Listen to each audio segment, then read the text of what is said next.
Hello everyone, welcome back to SSB crack exams. मैं हूं अनुराधा और आज का सेशन बहुत ही ज्यादा इंपॉर्टेंट होने जा रहा है क्योंकि आज के सेशन में मैं डिस्कस करूंगी एक बहुत ही इंपॉर्टेंट टॉपिक पे, that is one nation one election issue. ये खबर जो है आपको बहुत सारी जगहों में देखने को मिला होगा और इस पर्टिकुलर टॉपिक पे जो रिसेंट आपके एसएसबीज है, जिनके भी रिसेंट अपकमिंग एसएसबी इंटरव्यूज है, उस पर्सनल इंटरव्यू में क्वेश्चन आने का चांस भी काफी ज्यादा है। तो इसलिए इस सेशन में मैं वो सारे प्रोबेबल क्वेश्चंस को डिस्कस करूंगी जो आपके इंटरव्यूइंग ऑफिसर आपको इस टॉपिक पे पूछ सकते हैं। तो चलिए स्टार्ट करते हैं। पहले हम जानेंगे कि वन नेशन वन इलेक्शन चीज है क्या। बेसिकली एक प्रपोजल है जो इंडियन गवर्नमेंट ने प्रोवाइड किया था और इससे क्या होगा, क्यों किया था उन्होंने, to synchronise all the elections across the country including Lok Sabha और national parliament and state legislative assemblies on a single day or within a specific time frame। इसका मेन उद्देश्य था इलेक्शन कॉस्ट को रिड्यूस करना, एडमिनिस्ट्रेटिव और सिक्योरिटी बर्डन को कम करना और एक स्मूदर गवर्नेंस को इंश्योर करना by avoiding frequent disruptions due to the enforcement of the model code of conduct during election period। ये बिल प्रपोज जो है इस प्रपोजल के रिलेटेड बिल को इंट्रोड्यूस किया गया था लोकसभा में on December 17, 2024। Now we will talk about different SSB personal interview questions that can come on this one nation one election topic.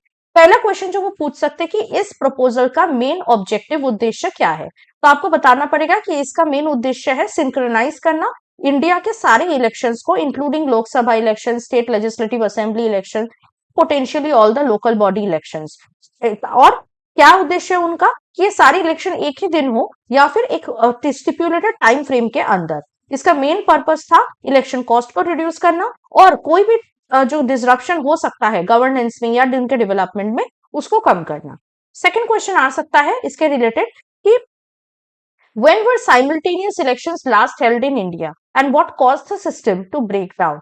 तो आपको ये बताना है कि simultaneous elections 1967 तक इंडिया में हुआ है और ये जो सिस्टम डिसरप्ट हुआ क्यों हुआ, due to the premature dissolution of some state assemblies in 1968 and 69 और जो कि एक इलेक्टोरल कैलेंडर में सिंक्रोसिटी को ब्रेक किया था।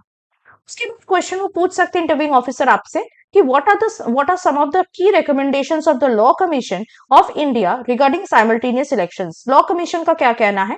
तो basically law commission of India जो है उन्होंने रेकमेंड किया है कॉन्स्टिट्यूशन को अमेंड करने का, which is the representation of the people act 1951 और लोकसभा और स्टेट असेंबली के जो प्रोसीजर है उसके रूल्स को भी अमेंड करने का उन्होंने सलाह दिया था ताकि साइमल्टेनियस इलेक्शंस को इंप्लीमेंट कर सके। उन्होंने ये भी सजेस्ट किया था कि ये amendment at least 50% of the states से रैटिफाइड हो और ये आर्ग्यू किया था कि इससे कॉस्ट रिड्यूस हो सकता है, एडमिनिस्ट्रेशन को स्ट्रीमलाइन किया जा सकता है और बेटर गवर्नेंस हो सकता है।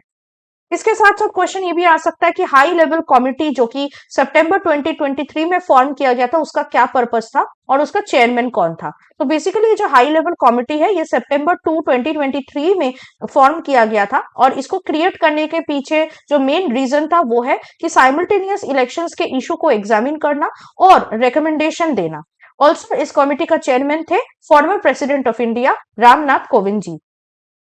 उसके साथ साथ ये भी पूछा जा सकता है कि हाई लेवल कमिटी के जो रिपोर्ट था उसमें मेन कॉन्स्टिट्यूशनल चेंजेस क्या प्रपोज किया गया था जिससे साइमल्टेनियस इलेक्शंस को एनेबल किया जा सके। तो हाई लेवल कमिटी ने बेसिकली 18 अमेंडमेंट्स प्रपोज किया था कॉन्स्टिट्यूशन में, जिसमें सबसे महत्वपूर्ण था article 83 which was the duration of the houses of parliament and article 172 which talks about the duration of state legislative assemblies और आर्टिकल 324A और 325 को भी जो अमेंडमेंट्स किया जा सकता है उसको स्टेट ही रैटिफाई करे so that common electoral rolls and voter IDs could be enable.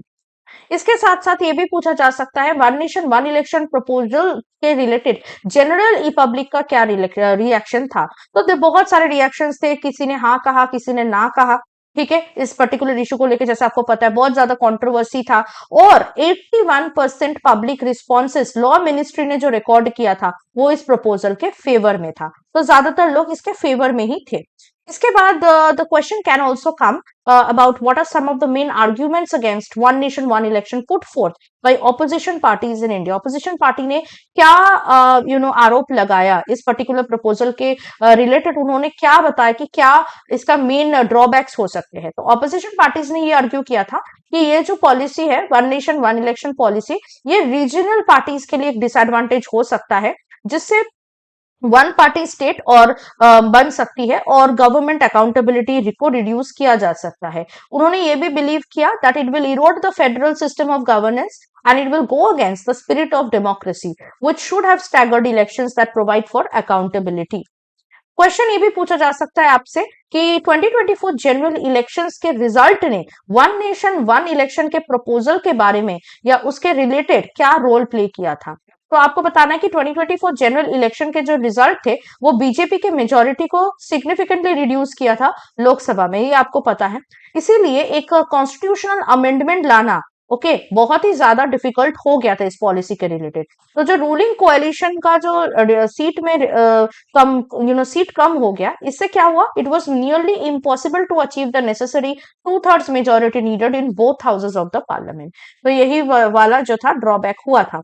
उसके साथ साथ interviewing officer can also ask you When was the one nation one election bill introduced in Lok Sabha. तो आपको याद रखनी है ये बिल एक्चुअली लोकसभा में दिसंबर 17 2024 को इंट्रोड्यूस किया गया था. और वोट का आउटकम क्या था, वोटिंग का रिजल्ट क्या था, तो आपको बताना है division vote took place where 269 members supported the move and 198 opposed it. तो ज्यादातर लोग सपोर्ट किए थे. उसके बाद एक और डिफरेंट क्वेश्चन पूछा जा सकता है अबाउट जेपीसी. ठीक है, तो आप चौक मत जाइएगा कि ये जेपीसी क्या है. तो ये पूछा जा सकता है आपसे कि व्हाट इज द जेपीसी और one nation one election bill के तहत इसको क्यों फॉर्म किया गया था. तो you should remember a JPC is basically joint parliamentary committee. ये कमिटी मेंबर्स के साथ फॉर्म होता है जिसमें both houses of parliament members are present. और इससे क्या होता है, जो कोई भी नेशनल इंपॉर्टेंस के रिलेटेड कोई इशू हो उसको डिस्कस किया जाता है. ठीक है, इस कमिटी में. तो जो जेपीसी फॉर्म हुआ था one nation one election bill में, ठीक है, तो वो फॉर्म किया गया था. JPC was form for this bill. ठीक है. अच्छा, इसके बाद इसके रिलेटेड सिर्फ पर्सनल इंटरव्यू में नहीं, आपके एसएसबी के ग्रुप डिस्कशंस रिलेटेड टॉपिक भी पूछा जा सकता है. तो क्या क्या क्वेश्चंस आ सकते हैं, क्या क्या टॉपिक्स के वैरायटी आपको पूछा जा सकता है इस इशू पे, वो है evaluate the potential benefits and drawbacks of one nation one election as it relates to the Indian political landscape. Consider the arguments presented by both proponents and opponents. आपको बहुत अच्छे से एडवांटेजेस और डिसएडवांटेजेस दोनों इस टॉपिक के related पढ़ के जाना है. इसके साथ साथ वो आपको हिस्टोरिकल कॉन्टेक्स्ट को भी एनालाइज करने के लिए बता सकते हैं या आपको दे सकते हैं of simultaneous elections in India, examining why they were discontinued, क्या हुआ था, क्यों डिसकंटिन्यू किया गया था, and how the current proposal seeks to reestablish them. आपको हिस्टोरिकल बैकग्राउंड भी पढ़ के जाना है. इसके साथ साथ एक और एसएसबी जीटी के टॉपिक आ सकता है इस इशू के related, that is discuss the role of the high level committee in shaping the one nation one election proposal, analyse the recommendations it made and their potential impact on Indian electoral practices. तो जो high level committee उन्होंने क्या amendments propose किया और उसका क्या impact हो सकता है, तो ये भी आपको इम्पैक्ट पढ़ के जाना है. साथ साथ they will also ask you to explain the constitutional and legal hurdles that stand in the way of implementing this policy in India and you have to refer to specific articles of the constitution and relevant acts. ये थोड़ा difficult है, अगर वो आपको difficult topic देना चाहते हैं related to this issue, they can give you this. Okay, so you should have good knowledge about the articles and all the relevant acts related to it and what kind of constitutional legal hurdles are there in the way. And then they can also ask you to critically assess how the one nation one election proposal may impact regional political parties. ये आपको पढ़ के जाना ही है, ठीक है. Of course क्योंकि regional political parties पे तो एक बहुत बड़ा असर होगा अगर वन नेशन वन इलेक्शन हो गया, तो क्या असर होगा वो आपको पढ़ के जाना है. और the existing federal structure in India, उस पर क्या असर होगा, using specific examples from the text to support your argument. तो इस तरह आपको ये इशू को प्रिपेयर करके जाना है ठीक है, और जो मैंने क्वेश्चन डिस्कस किया है उस तरह के क्वेश्चन आपके पर्सनल इंटरव्यू में भी एसएसबी के पूछ सकते हैं। और ये रीसेंट टॉपिक है, तो रीसेंट जो भी जाएंगे अपकमिंग एसएसबी आपका यहाँ मतलब आसपास है, तो आप ये टॉपिक पे अच्छे से गौर करके अच्छे से प्रिपेयर करके जाइएगा। तो ऐसे अगर आपको और भी टॉपिक्स के बारे में इंफॉर्मेशन की जरूरत है, चाहिए अगर आपको information for your upcoming SSB interview, make sure that you enroll to our SSB interview online course 2025, जिसमें आपको सारी जानकारी मिलेगी एसएसबी इंटरव्यू के बारे में, आपको प्रिपरेशन टिप्स मिलेगा और आप हमारे साथ लाइव क्लासेस में भी जुड़ सकते हो। We have also provided a lot of written defense exam related courses in our app. So you have to download SSB Crack Exams app and use the code Warrior10 to get 10% discount on them. That was it from my side. I hope that the issue has been now completely clear to you. I'll see you next with something more useful and helpful for your upcoming SSB. Till then, stay tuned with us and stay positive and motivated. Jai Hind. अगर आप एक defence aspirant हैं और SSB interview, NDA, CDS, AFCAT जैसे exams के लिए prepare कर रहे हैं, तो आप एसएसबी क्रैक एग्जाम्स के कोर्स को चेक करना ना भूलें। आप हमारी लर्निंग एप्लीकेशन को गूगल प्ले स्टोर से भी डाउनलोड कर सकते हैं।